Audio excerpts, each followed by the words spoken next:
प्रधानमंत्री नरेंद्र मोदी ने शिक्षक पर्व के आरंभिक सम्मेलन को संबोधित करते हुए शिक्षा क्षेत्र में कई प्रमुख पहलों की शुरुआत की।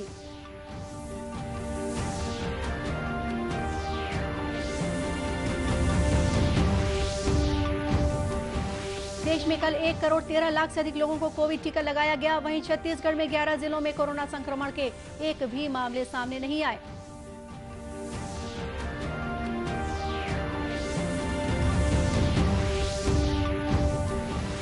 छत्तीसगढ़ व्यावसायिक परीक्षा मंडल द्वारा पीईटी और पीपीएसटी की प्रवेश परीक्षा कल ली जाएगी।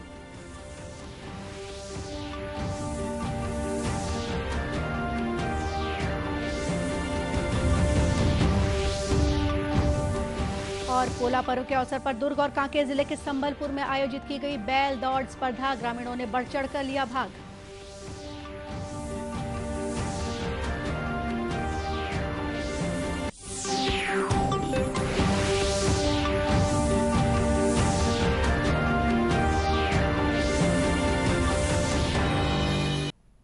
नमस्कार, आप देख रहे हैं दूरदर्शन समाचार। मैं हूं गोपा सान्याल। अब समाचार विस्तार से।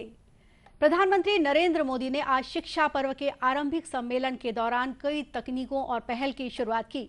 उन्होंने दृश्य श्रव्य बाधित लोगों के लिए भारतीय सांकेतिक भाषा कोश और ऑडियो पुस्तक का विमोचन भी किया।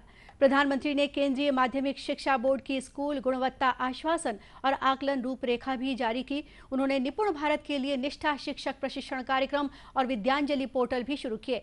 यह पोर्टल शिक्षा क्षेत्र में स्वयं सेवकों, दानदाताओं और कॉरपोरेट सामाजिक उत्तरदायित्वों CSR योगदान करने वालों की सुविधा बढ़ाएगा। प्रधानमंत्री ने कहा कि आज शुरू की गई विभिन्न तकनीकों और पहल से क्षेत्र का भविष्य उन्नत होगा।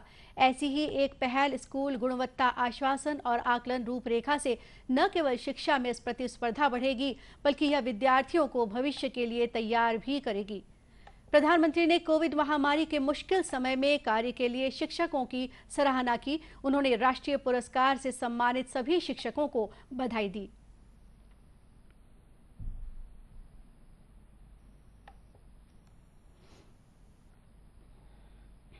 विद्यांजलि 2.0, निष्ठा 3.0, टॉकिंग बुक्स और ULD बेस ISL डिक्शनरी जैसे नए प्रोग्राम्स और व्यवस्थाएं लॉन्च की गई है।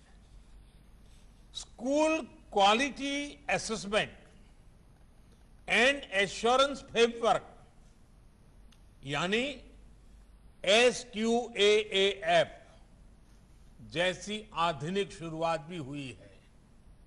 मुझे पूरा भरोसा है कि ये न केवल हमारे एजुकेशन सिस्टम को ग्लोबली कॉम्पिटिटिव बनाएगी, बल्कि हमारे युवाओं को भी फ्यूचर रेडी बनाने में बहुत मदद करेगी। साथियों, इस कोरोना काल में आप सभी दिखा चुके हैं कि हमारी शिक्षा व्यवस्था का सामर्थ्य कितना ज्यादा है। चुनौतियां अनेक थी, लेकिन आप सभी ने उन चुनौतियों को तेजी से समाधान भी किया। Online classes, group video call, online projects, online exam, पहले ऐसे शब्द भी बहुत लोगों ने सुने ही नहीं थे, लेकिन हमारे टीचर्स ने, पेरेंट्स ने, हमारे युवाओं ने इन्हें सहजता से दैनिक जीवन का हिस्सा बना दिया। इस अवसर पर केंद्रीय शिक्षा मंत्री धर्मेंद्र प्रधान और केंद्रीय शिक्षा राज्य मंत्री अन्नपूर्णा देवी, डॉक्टर सुभाष सरकार और डॉक्टर राजकुमार रंजन सिंह भी उपस्थित थे। रेलवे ने कल से कम किराए के साथ नई AC 3 tier economy class coach की शुरुआत की है। प्रयागराज जयपुर एक्सप्रेस में पहली बार C3 tier economy class coach लगाया गया। रेल मंत्रालय ने बताया कि नई AC 3 टियर इकोनॉमी कोच में 72 के बजाय 83 बर्थ होंगी। इसका किराया 3AC की तुलना में 8% कम रखा गया है। रेल मंत्रालय ने बताया है कि 2 और रेलगाड़ियों नई दिल्ली लखनऊ एसी स्पेशल और लखनऊ मेल के साथ भी नया 3 एसी इकोनॉमी कोच लगाया जाएगा। रेल कोच फैक्ट्री कपूरथला शुरू में 50 नए इकोनॉमी कोच बनाएगी और रेलवे ने विभिन्न जोन में मेल और एक्सप्रेस रेलगाड़ियों में यह सेवा प्रदान करने की तैयारी कर ली है। कोच और शौचालयों में विकलांगों के लिए व्हीलचेयर सुविधा भी उपलब्ध है। रेल यात्रा अधिक आरामदायक बनाने के लिए सीटों और बर्थ का मॉड्यूलर डिजाइन बनाया गया है। इससे कोच का वजन कम होगा और रखरखाव भी बेहतर होगा। देश में राष्ट्रव्यापी टीकाकरण के तहत 69 करोड़ 90 लाख से अधिक कोविड टीके लगाए जा चुके हैं। स्वास्थ्य और परिवार कल्याण मंत्रालय ने बताया है कि कल 1 करोड़ 13 लाख से अधिक लोगों को टीका लगाया गया। मंत्रालय ने बताया है कि कल 42,000 से अधिक मरीज स्वस्थ हुए। स्वस्थ होने की दर 97.48% है। अब तक 3 करोड़ 22 लाख से अधिक रोगी स्वस्थ हुए हैं। कल करीब 32,000 कोविड के नए मरीजों की पुष्टि हुई। वर्तमान में 3,92,864 संक्रमित रोगियों का इलाज चल रहा है। वहीं छत्तीसगढ़ में कोविड रोधी टीकाकरण अभियान जारी है। स्वास्थ्य विभाग के अनुसार अब तक 1 करोड़ 51,17,000 से अधिक लोगों को कोविड वैक्सीन दी जा चुकी है। राज्य में कल कोरोना संक्रमण के 37 नए मामले सामने आए हैं। वहीं 11 जिलों में कोरोना का कोई भी नया मरीज नहीं मिला। राज्य में कोरोना की औसत पॉजिटिविटी दर 0.12% पहुंच गई है। राज्य में इस समय 354 संक्रमितों का इलाज विभिन्न अस्पतालों और होम आइसोलेशन में किया जा रहा है। छत्तीसगढ़ व्यावसायिक परीक्षा मंडल रायपुर के द्वारा आयोजित पीईटी और पीपीएसटी की प्रवेश परीक्षा 8 सितंबर को आयोजित की जाएगी।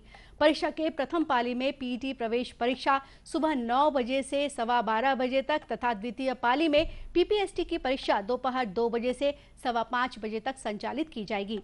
पीईटी की परीक्षा रायपुर शहर के 11 परीक्षा केंद्रों में तथा पीपीएसटी की प्रवेश परीक्षा 14 परीक्षा केंद्रों में आयोजित की जाएगी। वहीं उच्चतम न्यायालय ने राष्ट्रीय पात्रता सह प्रवेश परीक्षा नीट यूजी को टालने से इंकार करते हुए कहा है कि वह प्रक्रिया में हस्तक्षेप नहीं करना चाहता और इसकी तारीख में बदलाव करना अनुचित होगा। नीट यूजी 12 सितंबर को होनी है। न्यायमूर्ति एएम खानविलकर, न्यायमूर्ति ऋषिकेश रॉय और न्यायमूर्ति सीटी रवि कुमार की 3 सदस्यीय पीठ ने कहा कि यदि छात्र कई परीक्षाओं में बैठना चाहते हैं तो उन्हें प्राथमिकता तय करनी होगी और अपना विकल्प चुनना होगा, क्योंकि ऐसी स्थिति तो कभी भी नहीं हो सकती जिसमें परीक्षा की तारीख से हर कोई संतुष्ट हो। प्रदेश की जनसंख्या में अन्य पिछड़ा वर्ग और आर्थिक रूप से कमजोर वर्गों के सर्वेक्षण का कार्य 1 सितंबर से शुरू हो गया है। सर्वेक्षण का कार्य 12 अक्टूबर तक किया जाएगा। छत्तीसगढ़ क्वांटिफाइबल डाटा आयोग के मोबाइल ऐप के माध्यम से कोई भी अपना पंजीयन इसमें करा सकता है। इस संबंध में डाटा आयोग के अध्यक्ष सेवानिवृत्त न्यायाधीश छविलाल पटेल ने दुर्ग में विभिन्न समाज के सदस्यों की बैठक ली। श्री पटेल ने कहा कि आयोग अपने काम को सुव्यवस्थित और सटीक तरीके से पूरा कर सके, इसके लिए पोर्टल और मोबाइल ऐप का निर्माण किया गया है। यह मोबाइल ऐप आयोग के साथ साथ आवेदकों के लिए भी काफी सुविधाजनक होगा। और इसका उद्देश्य है कि हमारे छत्तीसगढ़ में जो जनसंख्या है हमारी, उसमें अन्य पिछड़ा वर्ग की संख्या कितनी है, इसके बारे में हम डाटा संकलन करना चाहते हैं। इसके अलावा सामान्य वर्ग में समझिए इकोनॉमिकली वीकर सेक्शन EWS, जैसे आर्थिक रूप से कमजोर वर्ग की श्रेणी में है, तो उनकी गणना भी हमको करना है और उसके डाटा संकलन के लिए हम प्रयासरत हैं। गौरतलब है कि 1 सितंबर को मुख्यमंत्री भूपेश बघेल ने राज्य की जनसंख्या में अन्य पिछड़ा वर्ग और आर्थिक रूप से कमजोर वर्गों की गणना के लिए छत्तीसगढ़ क्वांटिफाइबल डेटा कमीशन के मोबाइल ऐप और वेब पोर्टल लॉन्च किया।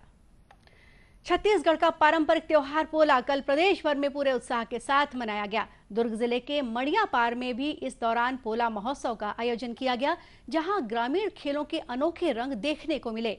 महोत्सव में बैल दौड़, गेड़ी, फुगड़ी, मटका फोड़ और बैल सजाओ प्रतियोगिताओं में लोगों ने बढ़ चढ़कर भाग लिया।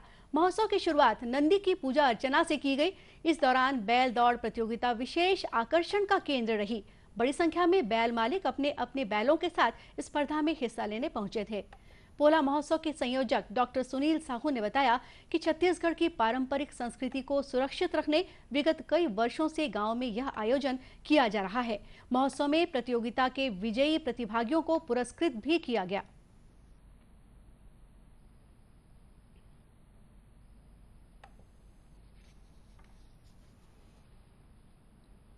ये पोला महोत्सव छत्तीसगढ़ की संस्कृति नहीं, पूरी देश की जो पौराणिक संस्कृति है उस पर आधारित यह महोत्सव है और मूल रूप से यह किसानों का उत्सव है।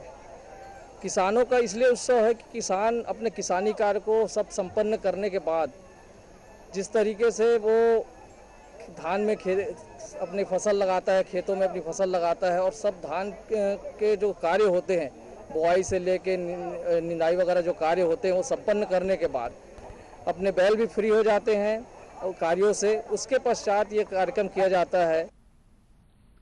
वहीं कांकेर जिले के भानु प्रतापपुर विकासखंड के संभलपुर में भी पोला पर्व के उपलक्ष्य में बैल दौड़ का आयोजन किया गया।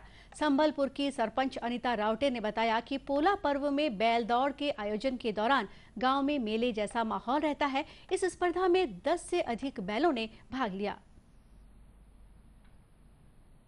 बहुत प्राचीन काल से ही इस गांव में ये बैल दौड़ का परंपरा रखा गया है जो सदियों से है और बहुत सुख है और बहुत नाम चलता है इस गांव का कि बैल दौड़ के नाम से आसपास के लोग बहुत दूर दूर से इसको देखने के लिए आते हैं। मेला जैसा लगता है पोला के दिन। गौरतलब है कि ग्राम संभलपुर में करीब 250 वर्षों से पोला पर्व के दौरान बैल दौड़ का आयोजन किया जा रहा है। आजादी के लिए भारत का शानदार संघर्ष आधुनिक विश्व के महानतम संघर्षों में से एक है। दूरदर्शन समाचार इतिहास की धारा बदलने वालों की झलक रोजाना आपके लिए लेकर आ रहा है। आज हम बात करेंगे पहले गोलमेज सम्मेलन के बारे में। ब्रिटिश सरकार द्वारा भारतीय नेताओं का यह सम्मेलन लंदन में 12 नवंबर 1930 को बुलाया गया था।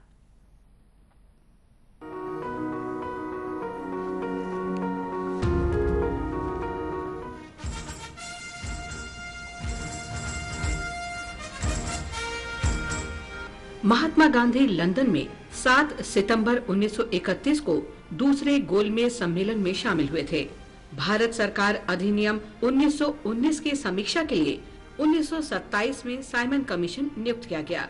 इसी साइमन कमीशन की रिपोर्ट भारत के भावी संविधान पर ब्रिटेन में चर्चा का आधार बनी। ये विचार विमर्श 3 सम्मेलनों में कई बैठकों के दौरान हुआ।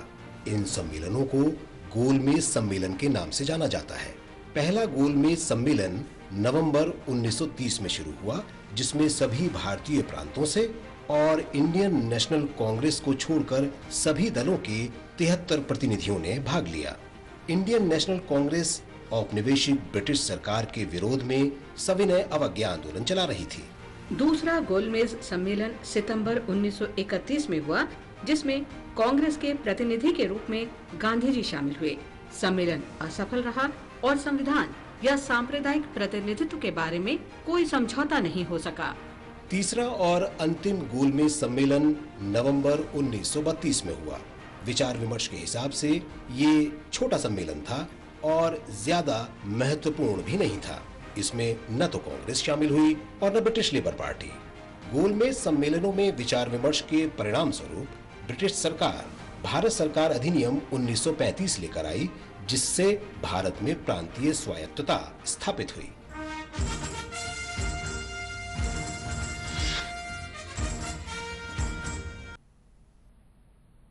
अंत में मुख्य समाचार एक बार फिर।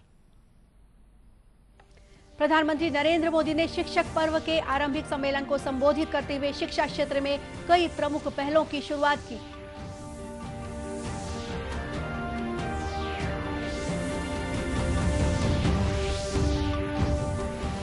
देश में कल 1 करोड़ 13 लाख से अधिक लोगों को कोविड टीका लगाया गया। वहीं छत्तीसगढ़ में 11 जिलों में कोरोना संक्रमण के एक भी मामले सामने नहीं आए।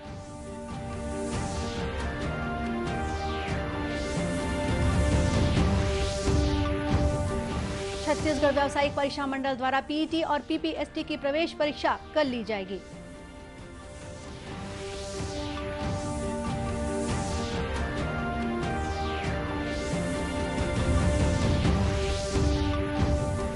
और पोला पर्व के अवसर पर दुर्ग और कांकेर जिले के संबलपुर में आयोजित की गई बैल दौड़ स्पर्धा, ग्रामीणों ने बढ़ चढ़कर लिया भाग।